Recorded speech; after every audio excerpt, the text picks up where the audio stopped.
이어서는요, 이러한 질문들에 대해서 좀 궁금한 문제들 한번 정리를 좀 해 봤는데요. Q&A 시간을 통해서 자세하게 또 만나보도록 하겠습니다. 첫 번째로는 IEO가 ICO보다는 안정적이라는 평이 많지만 실제로 거래소에서는 프로젝트 선별 기준을 어떻게 마련하고 있나요? 그리고 IEO 이후에 토큰이 상장 폐지가 되거나 프로젝트가 중단이 되는 경우도 덜어 있는데 이럴 때 투자자 보호는 어떻게 이루어지고 있나요? 라는 Q&A에 대해서 이야기해 보도록 하겠습니다. 이렇게 중앙화된 거래소에서 진행하는 IEO에도 한계가 좀 있다 보니까요. 이번에는 탈중앙화 흐름이 이어졌습니다. 바로 IDO인데요. 이름에서 보시다시피 이 덱스, 그러니까 탈중앙화 거래소에서 토큰을 판매하는 방식입니다. 유니스왑이나 팬케이크 스왑 같은 이 덱스를 통해 누구나 스마트 컨트랙트를 활용해서 IDO를 진행할 수가 있습니다. 중개자 없이 직접 투자자와 연결이 되니까 비용이 적고 속도가 빠르다라는 이러한 장점들이 있었죠. 하지만 탈중앙화의 단점도 정말 명확한데요. 사전 심사 시스템이 없다 보니깐 신뢰할 수 없는 프로젝트도 쉽게 IDO를 진행할 수가 있습니다.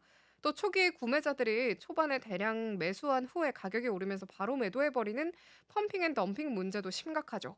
그래서 최근에는 화이트리스트 등록 그리고 락업 기간 설정, 커뮤니티 투표 기간 기반 승인제 같은 방식으로 IDO를 개선하려는 움직임이 계속해서 포착이 되고 있습니다. 또 이어서 다른 질문 함께 또 만나보도록 하겠습니다. 거래소가 참여하는 구조인 IEO가 과연 ICO보다도 신뢰가 높을까요? 아니면 또 다른 형태의 리스크일까요? 실제 IEO에 참여한 투자자 입장에서 수익과 리스크는 어떻게 평가가 될까요?에 대한 내용으로 또 한번 이어나가 보도록 하겠습니다. 이런 가운데 암호화폐 기본 철학인 탈중앙화를 강조하는 방식이 등장을 하게 된 것이죠. 바로 IDO인데요. 그리고 유니스왑, 팬케이크 스왑 같은 탈중앙화 거래소를 통해서 누구나 직접 토큰을 발행하고 판매를 할 수 있는 구조인 것이죠. 심사도 없고 그리고 중개자도 없고 코드를 업로드하면 바로 판매가 시작이 됩니다. 프로젝트 입장에서는 접근성도 좋고 투자자 입장에서는 누구든지 빠르게 참여할 수 있다는 장점이 있는 것이죠. 하지만 단점도 정말 명확한데요. 심사가 없다 보니까 아까 언급했다시피 아이디어를 누구나 할 수 있고요. 신뢰할 수 없는 프로젝트도 쉽게 시장에 진입을 하게 됩니다. 특히 스나이핑이라고 불리는 초기 구매자들이 가격을 올려놓고 바로 매도하는 아까 말씀했던 펌핑 앤 덤핑 현상이 정말 빈번하다라는 것이죠. 이를 보완하기 위해서는 최근 이렇게 화이트리스트 그리고 클리프 기간 이런 락업 그리고 커뮤니티 투표 기반 승인제 같은 구조적인 개선이 적용이 된 모습이었습니다.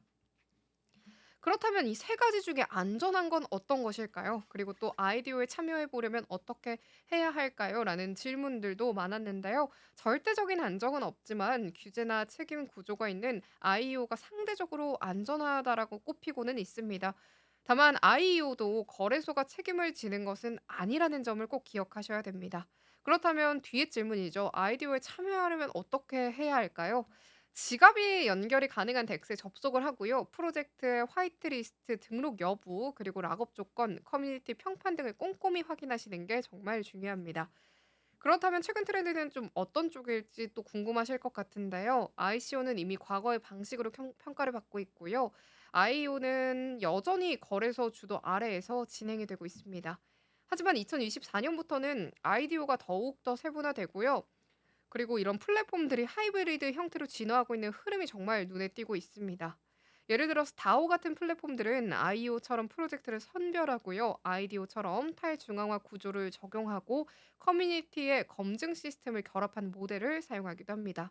그렇다면 2024년부터 2025년 사이에 이 기준으로 자금 조달 방식별 시장 점유율 추정을 한번 체크해 보도록 하겠습니다. 일단 ICO 같은 경우에는 5% 미만이었고요. IEO 같은 경우에는 약 25% 그리고 IDO 같은 경우에는 약 70%라는 점을 볼 수가 있습니다. 결국 이 세 가지의 방식은 시대의 흐름과 함께 진화를 해왔고요. 투자자와 프로젝트 모두에게 장단점이 있습니다.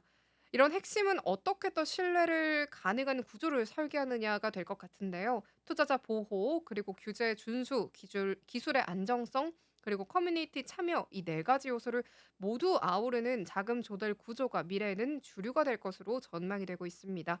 마지막으로 또 저는 질문을 역으로 좀 던져보고 싶은데요. 암호화폐가 단순하게 투기의 수단이 아니라 금융의 새로운 혁신이 되기 위해서는 투자 구조부터 얼마나 투명하고 합리적이어야 할까요?